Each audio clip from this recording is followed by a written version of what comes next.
Hello everyone, welcome to Dominion 6. My name's Mew. In the beginning there was chaos, and now the wheel has turned once again. As usual, we're playing as Machaka in the early age, worshipping a god named Licensed under Creative Commons. Although he's not with us yet, currently imprisoned. He's a flaming sigil or something? I can't remember what he's called, but you know, the big fiery sigil in the air. We're worshipping that thing. Not going to be with us for a few years. If you would like to know about our god, and it sounds like I need to know about our god, but if you would like to, there should be a video preceding this one in the series which just goes into details about the god. The chassis, the bless we chose, probably some details about Machaka too. If you're not too interested though and just want the basics, here's the basics. We have Fire Resistance, True Sight, Lodger, and Heroism Bless basically. Yeah, but go check out the Pretender video if you want more info about that. Usually I would look around the map and get a sense of our positioning. Can't do that anymore, thanks to the Fog of War. Are these rivers, by the way? They look like... Because there's no blue here, so I'm just wondering... Oh yeah, that's a bridge. I guess the blue lines are rivers then. We have a lot of rivers nearby in that case. Oh, 2 bridges here though, that's good. Yeah, we have heat on our scales, so rivers are never going to freeze for us. So you do not want to see that, really, if you got heat scales. That's an awful lot of rivers, but okay, 3 bridges might not be too bad. Yeah, can't see much more than that. We don't get to see the thrones either until our god wakes up, I believe. But we can see this throne here, so okay. One pretty close to us. We can see the cap circle, though. We have 2 resource provinces, so there's a Plains Mountain here, which has 68 resources. Okay, not great. And a forest. Can't see that yet, though. Fortunately, we don't need too many resources, I don't think. This turn, we are going to recruit a Voice of Lion, our basic leader, and priest, and mage, I guess. They have this brand new ability. Have you guys seen this? Tight Rein. So you can lead undisciplined units, but you can give them orders, which is kind of cool. It's probably good for quite a lot of animal summons. Not to mention animal recruits. You can get lions. Might be cool. Lions on attack rear might be very cool, actually. I might try that out. Anyway, going to be getting a Voice of Lion and some of our sacreds. This is significant because we can only recruit this many sacreds. This is like 0 for holy points, and this exactly uses our resources. So currently, just with our capital, we can recruit full sacreds and a leader every turn. So pretty good. Don't need too many resources. Every province we pick up just lets us spam, I don't know, Rhino Warriors or something, probably. Anyway, there's starting recruitment. Here's the map. We also have a Wasteland in our cap, which could be good. There are some Wasteland spells, alright? And then a Plains and a Farmland. I'm going to send the scout in the Farmland, though. See what that looks like. It's likely to be the highest income province in our cap circle, so we'll get an accurate scouting report. Besides that, not much to do on turn 1. I'll go ahead and declare this guy a prophet. Our god is named Licensed under Creative Commons, so this can be called, let me think, me screaming.mp3. Seems pretty good. You can be a prophet, you've done recruitment, not a lot else to say. However, we do have, 205 gold left over? And there is a mercenary company available, it's the Elephant Corps. Asking for 200, why not? We'll just bid that on them. See how it goes. Might be useful. Might not. But that is it for turn 1, I think. I will say, as a small addendum, just in case you didn't watch the intro video for the series, we do have misfortune on our scales, which historically has not worked out well for us. However, historically we played games with the J. Barrett and Balance mod in Dominions 5, which made misfortune twice as bad. So, let's see how this goes. I'm hoping it's okay. We have Order 3 as well to cancel it out. Actually, if you haven't seen the intro video, our scales are really good. We have some really nice skills. Our economy should be booming by the end of year 1, because our recruits don't really require much either. But let's see. Let's not jinx it. Let's just see how things go. Anyway, that's turn 1. I'm going to pause while I check the video. But thanks as always for watching. Hope you are enjoying it so far, and I'll see you in a second. Hello, welcome back. Turn 2 is usually just spent reading Proclamations, so let's read some Proclamations. First up, Makoni. Except me, I'm cool, is the prophet of attack and dethrone gods. Goddess of unnatural lust, queen of animals. Ermor, we have George W. Bush, is the prophet of American imperialism. Lady of Mountains, the remote and inaccessible mistress. Saramatia, we have... it's an unnamed prophet. I don't know. Prophet of Beetlejuice, Beetlecheeto, and Beetlejuice. The symbol of unification, Queen of Winter. Malvern, we have a George divided against itself. He's the prophet of George is getting upset. He who is at the center, the unsleeping god, patron of human sacrifice, King of Twins. King of Twins is good for a George divided against itself, right? Pyrenees, we have Paulo. That can't be an unnamed commander, right? There's no way that Paulo is a default name. He's the prophet of Skull Greymon, Guide of Souls, the Harvester. Hinnom, Smoliath? Is that an unnamed commander? No idea. Is the prophet of 1987 Toyota Corolla, the most high master of strength. Winds of the Rock, the Man-Eater. Lanka, we have Dr. Zaius. Is the prophet of Shaped for His Pleasure. Ruler of the 365 heavens. Guardian of Existence, the Evening Star, Lord of Inventions, Lord of Stellar Lights. That's a lot of epithets. Xibalba, but with a nice smell, is the prophet of Poisonous Miasma. Gatherer of the Dead, Lord of the Afterlife. There's me screaming.mp3 is the prophet of Licensed under Creative Commons. Did we get any funny epithets? God of this world? No. King of Astral Fires? No. King of the Heavenly Fires? No. Creator of the Calendar? No, not really. Oh well. Muspelheim, we have Will You See It Coming? Is the prophet of Too Fast to See. Master of Rivers, the Whirlpool, He Who Shoots Forth. Okay. Too Fast to See, He Who Shoots Forth. I mean, that is a pretty good one, okay. That's the first decent epithet.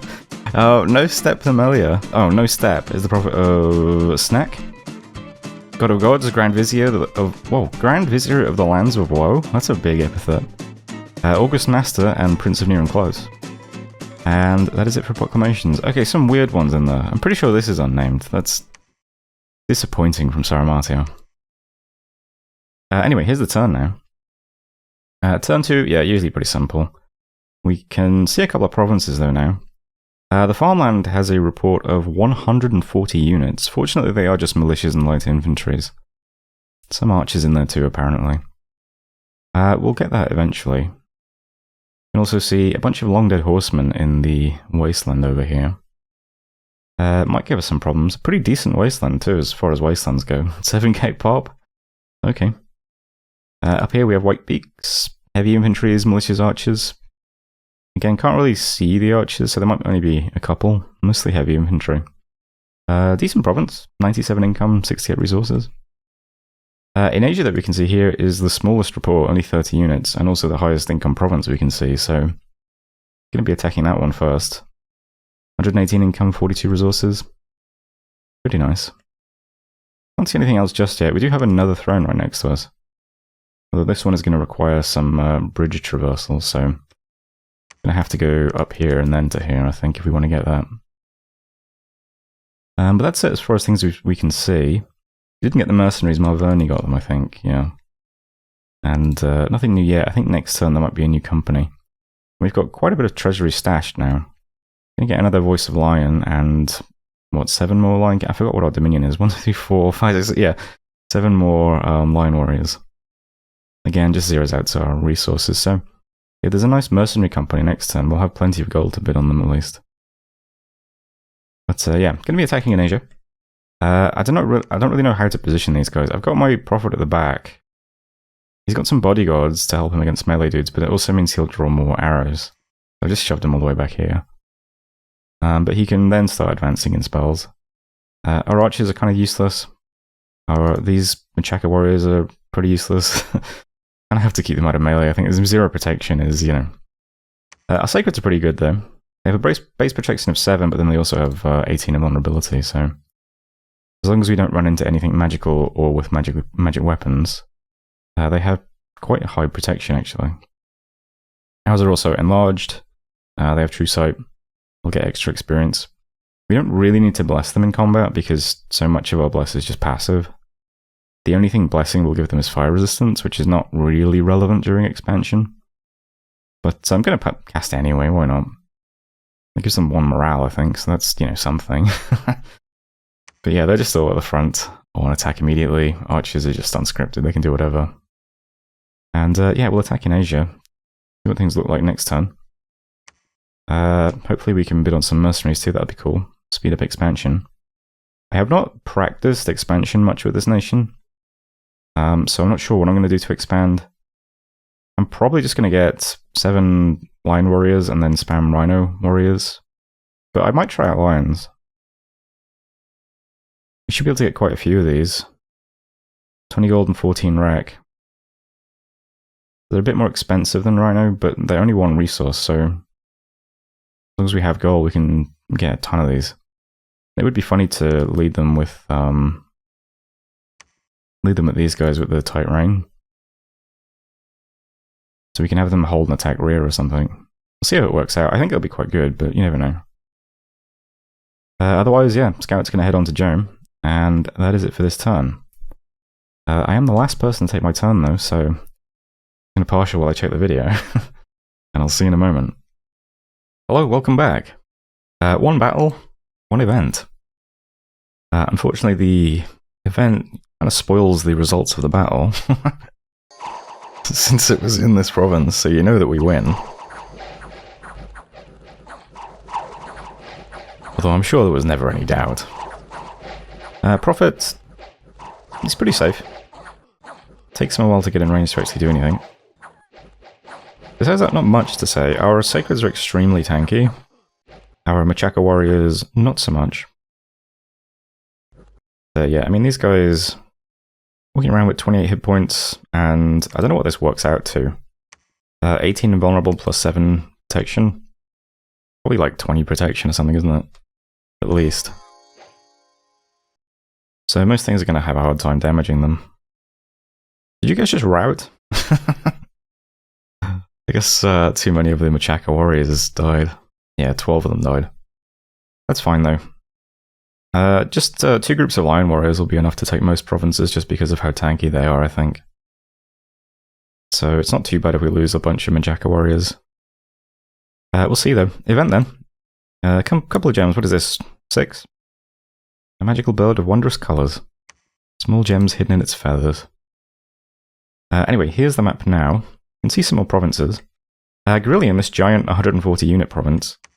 This is a big province. This is 250 income, more or less. Especially when our scales move in, because our scales are very good. This is a huge pickup. I should probably try and get that as soon as I can, but I don't know, it is a very, very big report. 140 last time with a scout, 160 this time. I mean, it's a lot of units, right? So I'll try and be a bit cautious about how I approach it. Other provinces aren't yet looking too bad. You can see some more stats as well. This Canyon is puny, not very high priority. Yeah, White Peaks looks good. Odas looks good. I think we're okay though. We'll pick that up later. For now, Scout's going to go down. Yeah, I want to see where this river goes to, or how much it's going to impact expansion. We might have to just get like these provinces and then not be able to easily cross the rivers. There's one crossing here and one here at least. Yeah, this is a very long river though. It might end up being a natural border. We would just try and expand this side of that river. I don't know. We'll move down anyway and see some of this area, see what this looks like. This army's going to head on to, what is this, Jelenia Gora. Only changes, I moved the Prophet forward a little bit. I think he'll be okay. Besides that, exactly the same. Don't know what this province is worth, but the report is extremely puny. Our Prophet army is going to be the weakest army we put out, I think. Just because it only has 7 sacreds. We have another 7 in the garrison though. And 7 more coming, so next turn we can attack with a new squad of 14 sacreds. And why not? A bunch of lions. I think I've queued up like 17 lions or something. So it's either 17 lions or 2 rhino warriors. Or, I don't know, maybe 5 hyena warriors? I don't know, it seems worth seeing how good the lions are, to be honest. This maxes out our rec points. So sure, let's see how this looks. So what, 14 sacreds plus 17 lions that can be on hold and attack rear? I think that'll be pretty good. We'll probably head into White Peaks. Or maybe Glistening Dew, I don't know. But yeah, we should be able to get expansion armies out pretty quickly. But it doesn't matter if this starts to attrition and it can't go very far. We'll replace it. That's okay. Besides that, only things to check are what can we recruit here, which is nothing interesting, and are there any mercenaries, which there are, but it's 40 Foulspawn led by Urgek Beast Brother, so, you know, not very enticing. So we'll stick to just recruiting a bunch of lions, I think. But that's it for this turn, and end of the video, so hope you're enjoying it so far, and hopefully I'll see you in the next one. Either way, thanks for watching, and goodbye.